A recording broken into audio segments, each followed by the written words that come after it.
least 3 police officers in Fayette County are off the job tonight. An internal investigation revealed the officers allegedly used flock cameras for their benefit.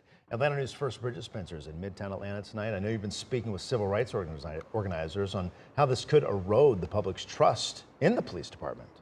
Well, chances are if you've driven around Metro Atlanta, you have noticed cameras that look just like these. Now, questions I've been getting from advocates are questions like, where does that line go between invading privacy and protecting the public? Flock cameras. Many Metro Atlanta counties are using them, and police say they help solve major crimes like kidnapping and helping catch offenders. But over the last few weeks, Atlanta News First has reported on officers from several North Georgia counties accused of abusing the technology. And most recently, 3 Fayetteville police officers were fired for allegedly running their own relatives and acquaintances' plate numbers through the flock system.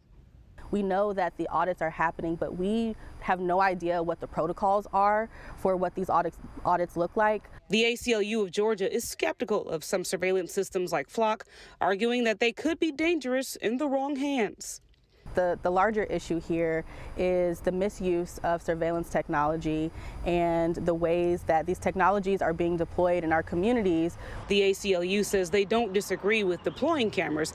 There just needs to be more transparency. It very well may be helpful in solving crime once crime has happened, but preventing crime on the front end is something that surveillance technology simply does not do.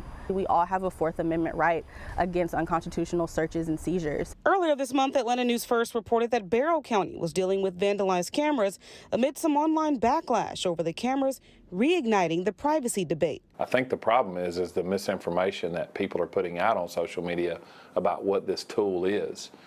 And it's a tool. It does not replace hard work by our deputies or our officers that are doing the work. We think that the communities should have a say in which technologies are being deployed.